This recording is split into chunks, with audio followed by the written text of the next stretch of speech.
Boa tarde, gente. Então, infelizmente não deu certo a videoaula, né? Queria demais ver vocês, pra gente conversar um pouquinho.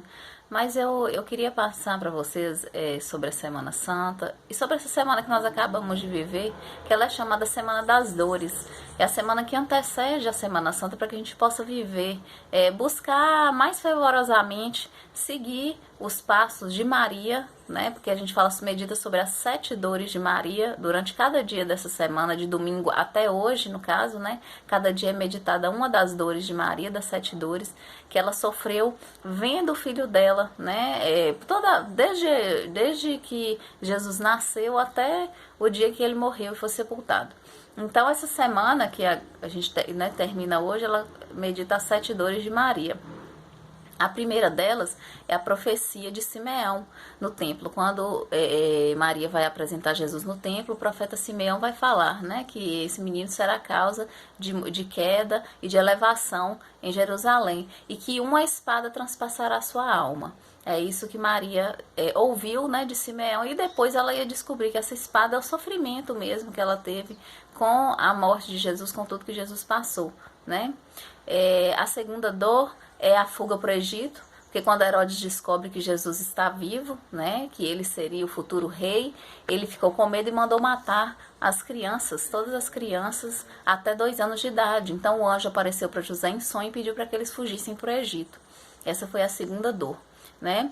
A terceira dor é o desaparecimento de Jesus. Quando ele tinha 12 anos, eles foram para uma caravana em Jerusalém e achando que Jesus estava no meio, porque a caravana, quando as famílias, né, saíam em caravana para suas orações, meditações, geralmente nas festas, os homens iam, eram cada caravana ia, né? Os homens juntos, as mulheres iam no outro grupo e as crianças em outro grupo.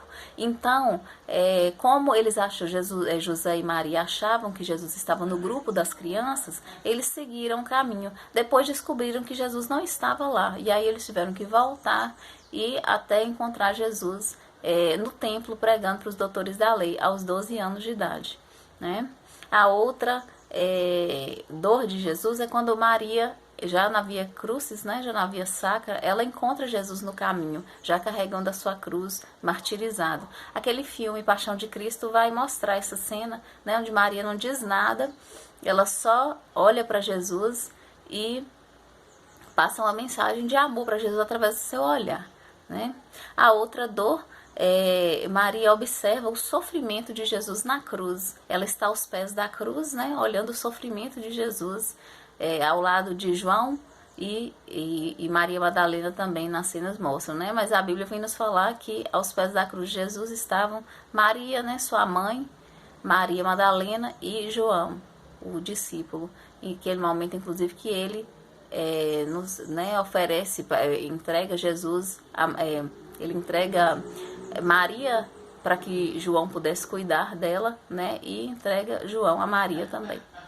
O outro outro sofrimento, a outra dor, né? A sexta dor é a dor de receber o seu filho nos braços morto, que a gente vê aquela imagem de Nossa Senhora da Piedade, que é Maria segurando Jesus morto nos braços. Essa é a sexta dor. E a sétima dor é a dor do sepultamento de Jesus, né, a morte de Jesus. Então a igreja vem durante essa semana, cada dia meditando uma dor. E aí amanhã a gente tem a abertura da Semana Santa, né, com o Domingo de Ramos, que é aquele domingo em que usualmente acontece a procissão de ramos, onde as pessoas saem com os seus ramos, né? Como a gente falou, aquele ramo que vai ser depois incinerado e que vai ser a cinza da quarta-feira de cinzas, né? Vocês lembram que nós falamos isso na última reunião. Então amanhã seria a procissão de Domingo de Ramos. Infelizmente, né, devido a essa pandemia que assola o mundo todo, nós não vamos poder fazer. Para quem é acostumado a fazer é um sofrimento. Eu falo mesmo que eu sinto muita falta disso, principalmente porque essa semana é a mais importante na vida do católico, do cristão católico. Então, mas que a gente possa fazer essa procissão no nosso coração, meditando isso, porque o Domingo de Ramos, a gente vai ver que a cor é vermelha, né? Daquelas vestes é vermelha. Por quê? Tem dois evangelhos que são lidos no Domingo de Ramos. Antes de iniciar a procissão, é lido o evangelho sobre a procissão, a entrada de Jesus em Jerusalém. Ele vai montado no burrinho e as pessoas aclamam, né, Jesus com ramos de oliveira. E a procissão sai aqui, geralmente ela sai da mitra diocesana e vai em procissão até a catedral. E as pessoas vão cantando, né? E o Santíssimo vai passando na frente, as pessoas vão cantando e fazendo a aclamação com o ramo, né?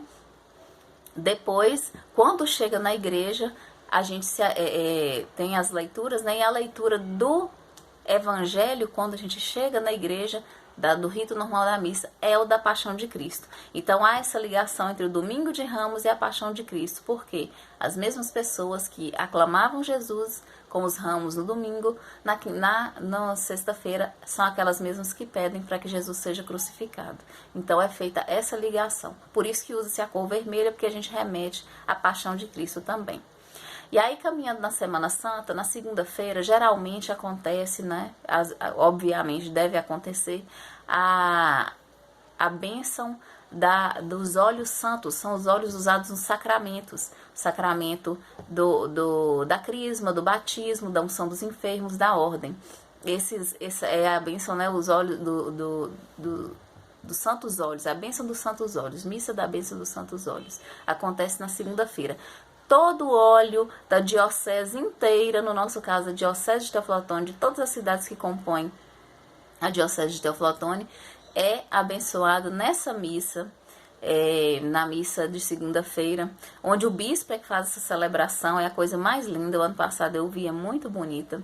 E os padres das dioceses todas vêm buscar esse óleo para levar para as suas paróquias, né? Esse ano não sei como que vai proceder, se vai acontecer provavelmente, mas não deve ser com todos os sacerdotes, né? Provavelmente vai ter a bênção e esses sacerdotes vão vir buscar depois o óleo. Na terça-feira, geralmente se faz a meditação também das dores, né?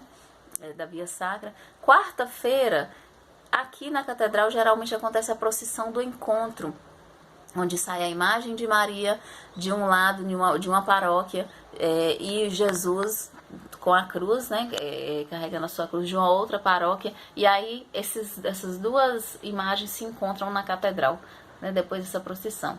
Aí na quinta-feira começa o chamado Tríduo Pascal, né, a gente fala que são 3 dias em um. A Santa Ceia até a Paixão, passa pela Paixão, Morte e Ressurreição de Cristo. Então, é chamado Tríduo Pascal, começa na Quinta-feira Santa. Essa missa, ela acontece, tem 2 pontos marcantes, né? Que tem nessa Santa Missa. Jesus vai instituir a Eucaristia, mas antes disso, ele vai ensinar para os discípulos que eles têm que ser humildes, né? Assim como ele, os discípulos também têm que ser humildes, todo o povo tem que ser humilde. Quem quiser ser servido, né, que se faça servidor. E é a missa chamada Missa do Lava-Pés. Não sei se vocês já viram ou já ouviram falar, que Jesus, aquela passagem bíblica em que Jesus lava os pés dos seus discípulos. E aí o bispo faz isso, geralmente os padres nas suas paróquias fazem também, lavam os pés, né, escolhem 12 pessoas dali da comunidade lavam os pés. O bispo geralmente faz com os sacerdotes, né? Lava os pés dos 12 nesse ensinamento de que a gente deve, mesmo que a gente seja o líder, que a gente seja o maior, que a gente deve ser humilde e servir ao próximo, né?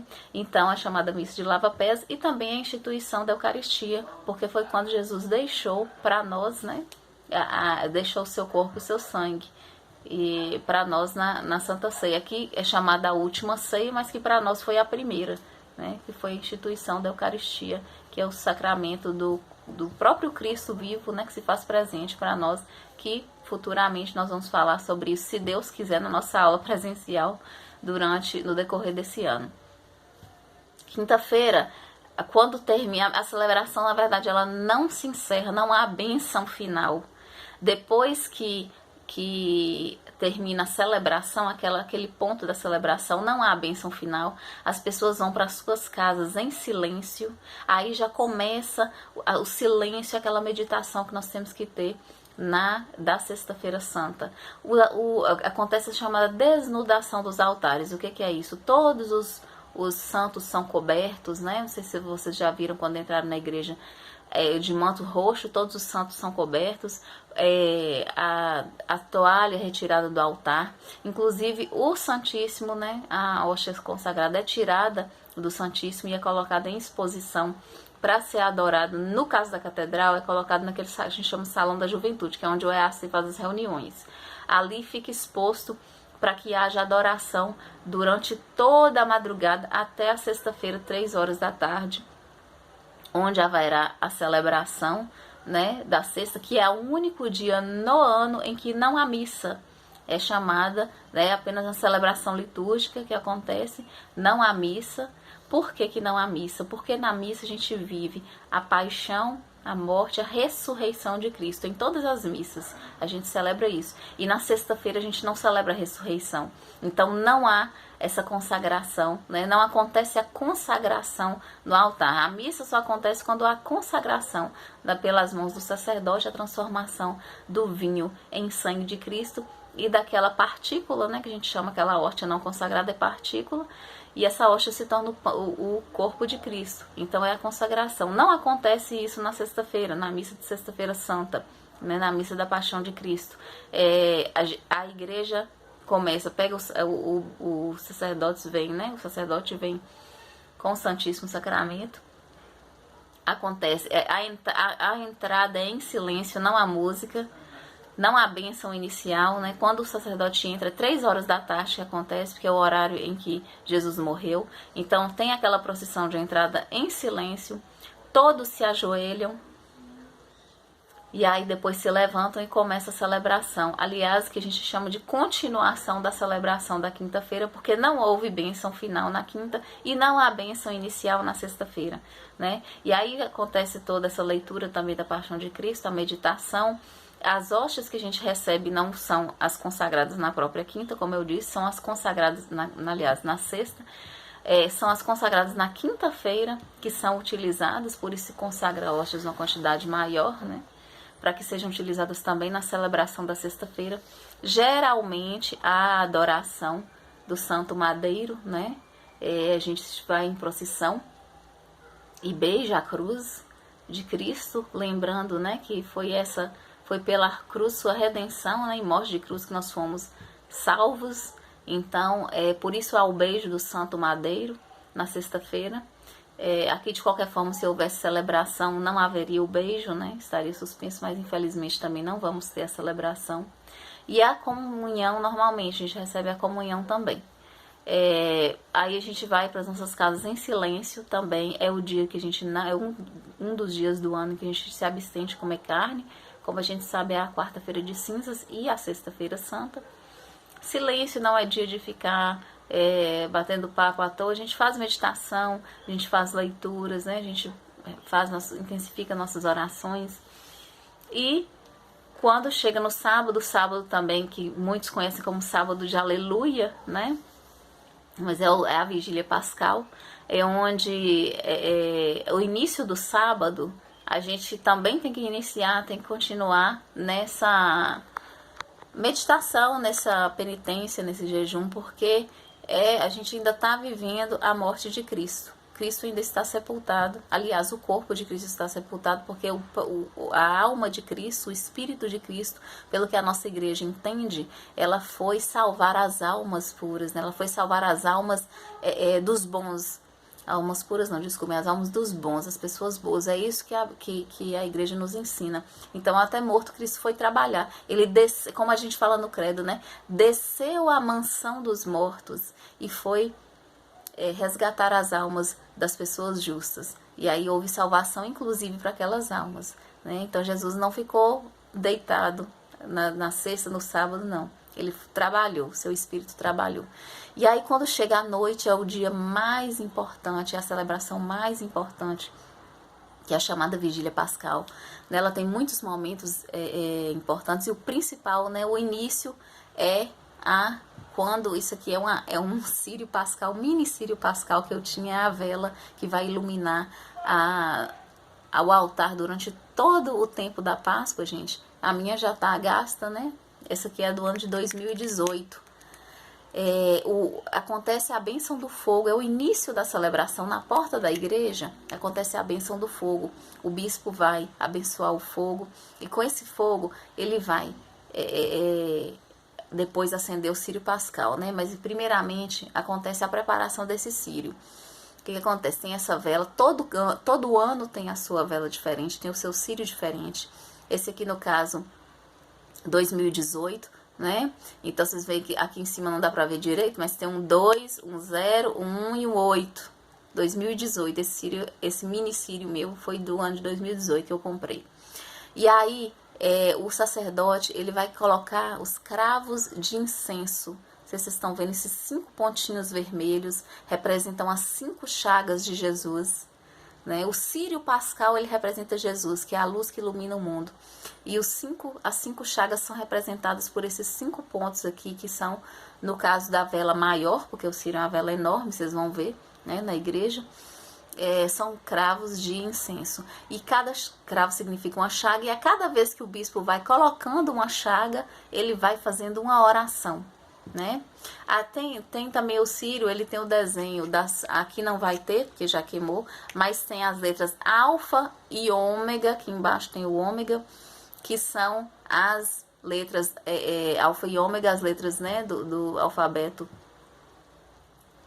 grego, que ele vai significar início e fim, né? Então, Deus é Cristo, é o início e o fim de tudo. E tem, cada um tem, aqui você vê, tem a imagem da cruz. No meu caso aqui, tem a imagem do Pai das Misericórdias. Alguns círios pascais, geralmente a imagem do Cordeiro. E também, ou de uva e vinho, né? De uva e pão. Todos significam Jesus, né? Vem simbolizar Jesus. Então, essa vela é preparada dessa forma. Depois que tem todos, cravado todos esses cravos, aí o bispo vai fazer uma oração, vai abençoar o fogo santo, vai acender o círio pascal, a igreja está toda escura, e nós com as nossas velas, porque nesse dia do sábado santo a gente tem que levar uma vela, à medida em que o círio vai passando, nós vamos acendendo as nossas velas no círio pascal, e a igreja fica toda iluminada pela luz do círio pascal e pelas nossas velas. É a luz de Cristo que passa para nós, para que nós também sejamos luz na vida do próximo. É lindíssima a simbologia, é lindíssimo o significado. E à medida que a gente entra na igreja, a procissão entra depois com o círio, né? O padre entra depois, e aí ele vai, o sacerdote, o bispo, né? E ele vai entrando e a gente vai cantando, né? Eis a luz de Cristo, demos graças a Deus. Por 3 vezes isso se repete. E aí depois tem uma ladainha. Essa é a celebração mais demorada do ano. Ela geralmente são 7 leituras e 7 salmos e mais o evangelho, porque vai começar desde o Gênesis, o anúncio da vinda de Jesus, da salvação, desde o Gênesis até os tempos, né, das leituras do Novo Testamento, anunciando Jesus até a ressurreição, que nós proclamamos no Sábado Santo. Então, o sábado à noite, a Vigília Pascal, ela já é a comemoração da Páscoa. Ali a gente já canta o aleluia, porque desde o início da quaresma, nos cantos não se cantava o aleluia, né? Toda aclamação do evangelho não podia falar aleluia, não tinha o glória, né? Não sei se vocês vão se lembrar que a gente falou. Então, tudo isso é omitido para que por isso que é chamado sábado de aleluia, porque a gente volta a cantar o aleluia, o graças a Deus, o glória a Deus, pela ressurreição de Cristo que nos salvou, né? Então não é sábado, antigamente falava que era tipo, vou tirar seu aleluia. A mãe falava com o menino, que o menino aprontava durante a quaresma, né, durante a Semana Santa, e ela não podia bater nele. E aí quando chegava no sábado de aleluia, ela metia o cu. Eu falava, vou tirar seu aleluia. Mas na verdade o significado do aleluia é isso, porque a gente volta a cantar aleluia. E aí no domingo também acontece batismo, gente. Esqueci de falar com vocês. Geralmente na missa de sábados da Vigília Pascal acontece batismo. O ano passado, um dos nossos catequizandos, e é batismo de adultos, geralmente acontece, um dos nossos catequizandos foi batizado e crismado na Vigília Pascal. Foi a coisa mais linda, né? E aí no domingo a gente já comemora, né, a Páscoa, e é o domingo de Páscoa, e a gente vai lembrar, tá aqui no minha fotinha, né, a ressurreição de Cristo. A gente vai ter a leitura que Cristo ressuscitou, né? E durante, a gente tem o início da chamada das oitavas da Páscoa. O que acontece? A Páscoa é tão importante para nós que a gente vai comemorá-la desde o domingo de Páscoa até o próximo domingo. São 8 dias comemorando e desejando Feliz Páscoa às pessoas. O outro domingo é o da Misericórdia, que eu vou deixar para falar para vocês depois, que é muito importante também. E então a gente, durante toda a semana, do domingo de Páscoa até o próximo domingo, que é o da Misericórdia, a gente pode ir desejando Feliz Páscoa a todo mundo, porque não vamos estar desejando Páscoa atrasado, tá? A igreja comemora durante 8 dias. E depois tem mais as semanas da Páscoa, né? Até Pentecostes. Mas aí também, aí já é pano para outra manga, né? É material para outra aula. E, gente, a gente tem os símbolos da Páscoa, né? Que é justamente essa luz, que é a ressurreição, a vela. O ovo as pessoas colocam, não é pelo sentido do comércio, mas é porque o ovo traz a vida, né? Dentro do ovo vai ter a vida. Mas hoje isso foi comercializado, né? Infelizmente. Mas a gente tem a vela acesa, né? A cor branca, que aí já na Páscoa a gente já usa a cor branca. Tem a água, né, também, que é o sinal de vida. E é isso, eu espero que vocês tenham gostado. Gostaria de poder ver vocês, né? Para nós, a gente sente muita falta mesmo. Estamos sentindo falta das celebrações. Mas eu estou acompanhando na televisão. Espero que vocês também acompanhem e vejam essas coisas que eu falei. Porque estão sendo transmitidas missas, mesmo sem pessoas, né? Sem assembleia. Mas os sacerdotes estão celebrando. A gente pode olhar Canção Nova, Rede Vida, TV Aparecida, dentre outras, né? Quem está acostumado que pode ver. Eu aconselho vocês a assistirem, tá, gente? E que tenham uma excelente Páscoa, uma Páscoa super espiritual, porque mesmo que a gente não possa estar indo até a igreja para participar das celebrações, mas que em nosso coração a gente viva a importância dessa Páscoa, que é Cristo ressuscitado. Aí uma outra coisa que eu esqueci de falar, a Páscoa, gente, já era comemorada desde antes de Jesus. Páscoa, antigamente, era uma festa que comemorava a passagem do povo do Egito, a libertação do povo do Egito. Eles comemoravam, faziam uma festa na Páscoa, justamente pela lembrança daquela libertação, quando Moisés tirou o povo do Egito. Então, já havia comemoração. E Jesus veio dar um novo sentido. Tirar as pessoas, né? Moisés tirou as pessoas da escravidão física, né? E deu a liberdade. E Jesus vem tirar-nos da escravidão espiritual. Ele veio libertar nossa alma da morte. A morte não tem mais poder sobre nós. Então, a mensagem que Jesus veio fazer com a Páscoa, a nova Páscoa, né? Essa nova passagem das trevas para a luz, da morte para a vida, Jesus vem nos ensinar, vem dar um novo sentido para a Páscoa, tá bom, gente? Então é isso, desejo ótima Semana Santa, abençoada, né, espiritualmente para vocês, que vocês passem em família e busquem viver, ser melhor, né? Se inspirar nisso aí para ser melhor cada dia. Um super beijo e fiquem com Deus. Até a próxima.